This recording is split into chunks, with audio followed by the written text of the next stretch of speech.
Hola, bienvenidos a otro programa de Tito y Andrés, Ferretería y Constitucionalismo. ¿Cómo estás, Roberto? Muy bien, empezando la semana. El día de hoy vamos a hablar... ¿De qué vamos a hablar, Roberto? Bueno, vamos a hablar de un texto que nos ha entregado muchos sinsabores y que esperamos que el día 17 de diciembre sea rechazado para el bien de todos, ¿sí? Vamos a hacer una especie como a pedido del público y a pedido de los haters. Vamos a hacer un análisis de las 36, porque ya no son 24, ya no son 18, ya no son 12. 36 razones para votar en contra. ¿Quién hizo eso, Roberto? Mira, un loquito de Twitter, un tal Andrés Sepúlveda, fue poniendo primero 12, después 18, 24, 30, ya va en 36 razones para votar en contra. Una locura. Cuando la gente, mucha probablemente sea un gordo detrás de un computador manejando muchos bots, dice, oye Sancho, no sabes de qué estoy hablando. No, pero no hablemos mal de mi comunidad. Bueno, así se refieren y ponen en duda, dicen titulares, qué poco serio. Bueno, nosotros hemos venido haciendo una secuencia de programas donde hemos, sobre una base técnica, jurídica, criticado el proyecto constitucional que se puede reducir en estas 36 razones para votar en contra. Entonces vamos a ir revisando. Vamos a hacer prevención, solo vamos a hacer 18. El próximo programa vamos a hacer la otra 18. Si alcanzamos. Démosle.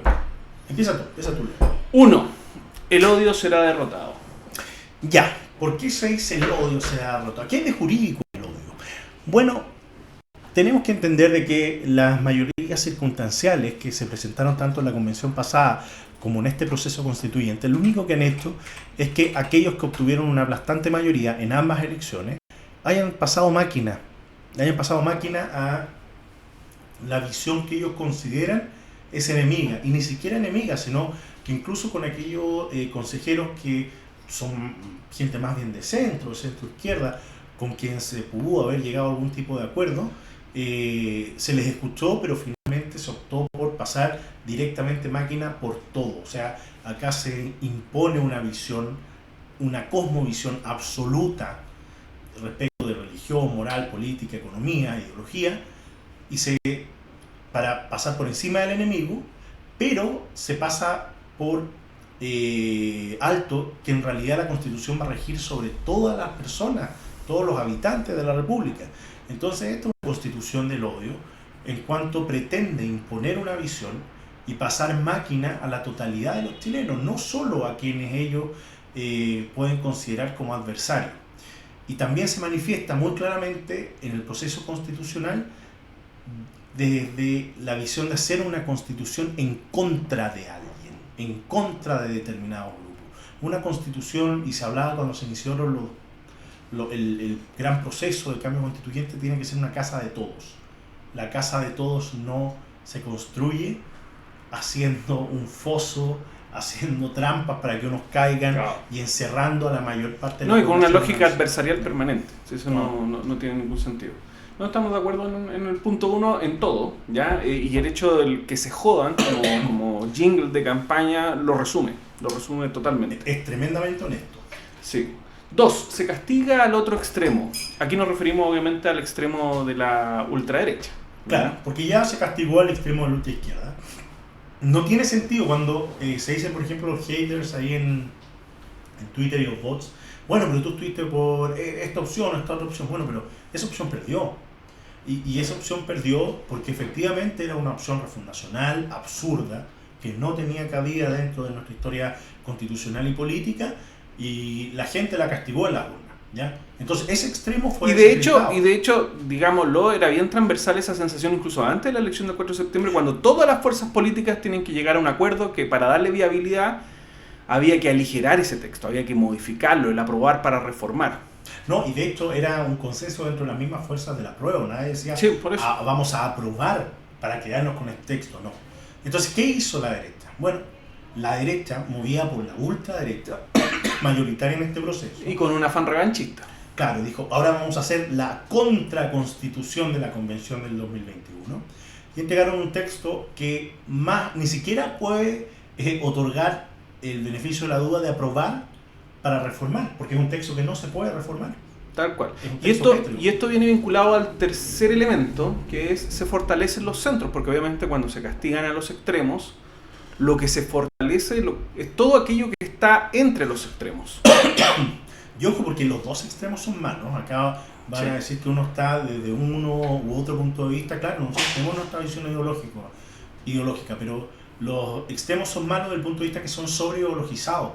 Y la realidad, sobre todo o sea, todo tipo de realidad, pero es más palpable en la política, la realidad política, social y económica no negocia con nadie. No negocia con la versión ideologizada del apruebo dignidad y no negocia con la versión sobreideologizada de republicano y de la UDI como vagón de cola de republicano. O sea, por mucho que a ellos les parezca que el matrimonio es un hombre y una mujer, por mucho que les parezca que ya desde lo que ellos denominan concepción eso ya es una persona, la realidad dice otra cosa. La realidad científica dice que eso no es una persona. La realidad social dice que un matrimonio es mucho más que solo un hombre y una mujer.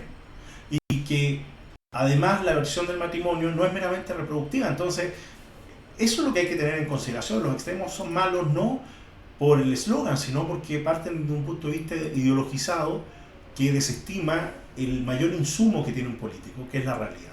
Claro. Cuarto punto dice, jubilamos a Kast. Claro, es bien...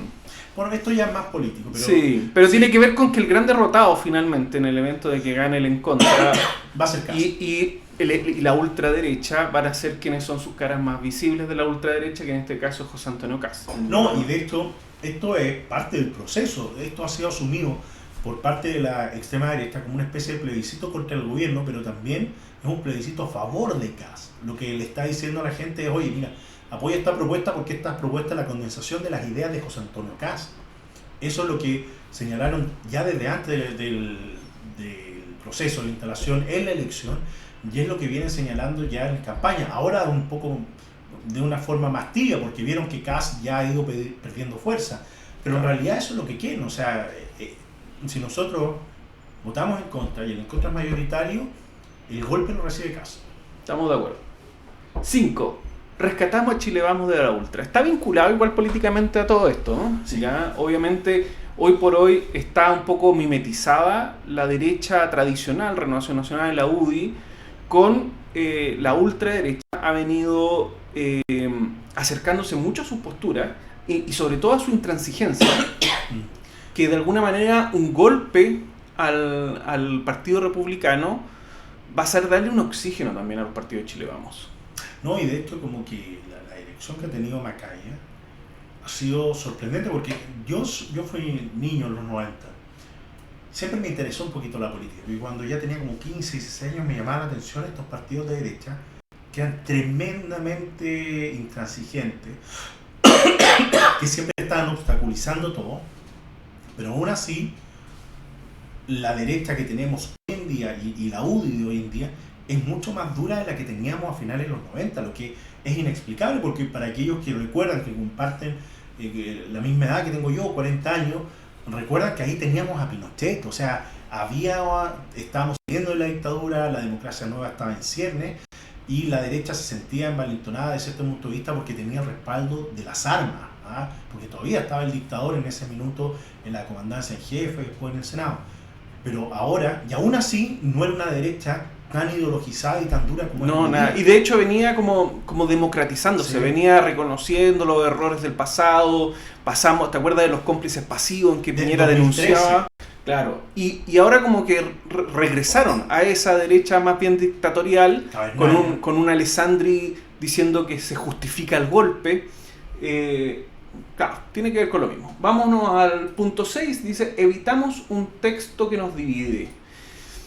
Y sí, en realidad el proceso, cualquiera sea el resultado el próximo domingo, ya fracasó en el sentido de que no se logró un gran consenso, que el gran consenso que en algún momento existió, que era frágil, pero era bien transversal, que era el anteproyecto de los expertos, fue totalmente vandalizado por el Partido Republicano y No, quedó... esa es la palabra exacta, vandalizado. Claro, fue vandalizado y el resultado de esas 400 enmiendas identitarias es algo que es, tal como lo dicen los propios miembros del comité de expertos, es bien irreconocible. Ya se alejó mucho de ese texto y la verdad es que hoy tenemos un texto extraordinariamente partisano, ¿ya? Y terminamos, creo yo, más dividido de cómo comenzamos. Sí, sí, porque de hecho, y para cerrar este punto, pasó algo muy, muy rápido y muy vertiginoso, fue que la derecha partió así, casi besitos de colores, una que no una hecha con amor, a sacarse la careta al que se joda. Claro, claro. Bueno, 7. Krasnov hace las maletas. Bueno, sí, y esto, de esto tenemos un capítulo de esto, o sea, Sí. hay una norma Punta Peuco. La norma quiere que los abuelitos de Punta Peuco Terminen su vida en su casa, no cortando el césped en el jardín, no, una locura. o recordando así. Lo mejor es que los criminales de lesa humanidad, los sociópatas y los violadores de derechos humanos, y en general todos los delincuentes que han sido condenados por delitos graves, terminen sus penas en cárcel, eso es lo lógico. Eso es lo que finalmente, de alguna forma, refuerza el Estado de Derecho y no queda esa sensación de impunidad. 8. Nadie se jode, entre paréntesis, excepto Krasnov, claro, por razones lógicas, y se vincula a todo lo demás. Optar por la Constitución del 80, que también es una Constitución insuficiente, el día de mañana va a haber que reformarla, democratizarla más, es lo menos malo. Claro. En el cual explícitamente nadie se jode. Es realmente un constructo en el cual han participado todos los sectores políticos. No, y miren, respecto a esto tenemos que pensar que la Constitución del 80 es una constitución de compromiso, donde las personas han podido ceder, los grupos políticos han cedido para recibir determinadas garantías y en que hay determinados consensos que ya son inamovibles, pero que ha costado 40 años llegar. La Constitución que nos propone el Partido Republicano en Chile Vamos nos devuelve a conceptos más arcaicos en lo moral, más peligrosos en lo político y más regresivos en lo social que la Constitución del 80 es una formulación original. Es una Constitución que incluso muchas de las redacciones que tiene el proyecto constitucional fue desechada por la Comisión Ortúzar por encontrar que iban demasiado, que se ahondaban demasiado en la visión corporativista como del franquismo o que desmantelaban demasiado la facultad regulatoria del Estado. Entonces, imagínense, aprobar esta constitución que nos propone el Partido Republicano en Chile Vamos, ni siquiera es llegar a 1980. Claro, es retroceder mucho más. 9. Evitamos un texto denso y maximalista, Roberto. Bueno, el texto es denso, el texto es maximalista, porque parte de una cosmovisión, o sea, lo que hacen es plasmar la identidad política, ideológica y religiosa de republicano. Y a partir de ahí, modificar todas las estructuras del Estado. O sea, es un mal texto y adolece en mucha mayor medida de aquellos maximalismos que se acusaban en la pasada convención, pero ahora desde la derecha. Claro. Disculpa, estoy aquí ordenando un poquito el Problemas micrófono. técnicos. Ya, vamos al 10. Evitamos regresiones normativas. Aquí se ha acusado que no hay regresiones, pero la verdad es que sí. Si hay regresiones, hay riesgo interpretativo. La derecha se está negando a hacer un examen de riesgo y eso es una realidad. Sobre todo para las mujeres, ¿ya? La eventual inconstitucionalidad, la ley de los 3 causales, es una cuestión que está allí. Si sabemos que la redacción del derecho a la vida es mucho más conservadora que la que había planteado Andrés Bello a mediados del siglo XIX. Tenemos problemas también en educación, en donde nos están retrotrayendo a un lugar en donde las confesiones tenían que ser reconocidas por el Estado, así como sus cosmovisiones. Y no solamente o sea, imagínense, estamos, para que ustedes entiendan lo grave de esto, ni siquiera es que estamos volviendo a la Constitución del 80. En este punto que señala Andrés, nos están devolviendo una lucha que tuvo lugar en la Edad Media. En Italia, entre los güelfos y los ghibelinos, o sea, nos están volviendo al 1200. ¿Quién manda, el Papa o el Estado secular? Tal cual. O sea, tú tienes una constitución que asegura el reconocimiento e incluso el financiamiento de la educación confesional no pluralista. Algo realmente exótico por primera vez que va a aparecer en nuestra historia republicana. Vamos al número 11. No se dinamita el gobierno judicial. Creo que esto algo hablamos a propósito del capítulo del derroche, en donde básicamente el gobierno judicial es extraído de la Corte Suprema y se crean entre 5 y 6 entidades distintas para administrar el gobierno judicial, ¿ya? Una entidad para formación, una entidad para la integración, otra entidad para la administración. Los fiscales judiciales dejan de tener sus características actuales y pasan a tener roles disciplinarios. Se crea un organismo que los coordina a todos, y además un tribunal de conducta para regular al fiscal, ¿ya? Todo ello sin control político. Lo dinamita, básicamente lo disgrega, porque yo creo, Roberto, que esto tiene que ver con no avanzar en una magistratura, en un consejo de la magistratura, un consejo de justicia, porque eso fue muy criticado la vez pasada en la anterior convención.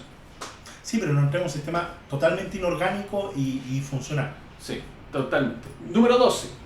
Evitamos tener al Congreso secuestrado varios años, y esto tiene que ver con la implementación. Exacto. Entre 60 y 120 leyes se calcula que son necesarias para dar operatividad al texto constitucional propuesto por la extrema derecha. Exacto. Y son textos densos que tienen que ver con derechos sustantivos.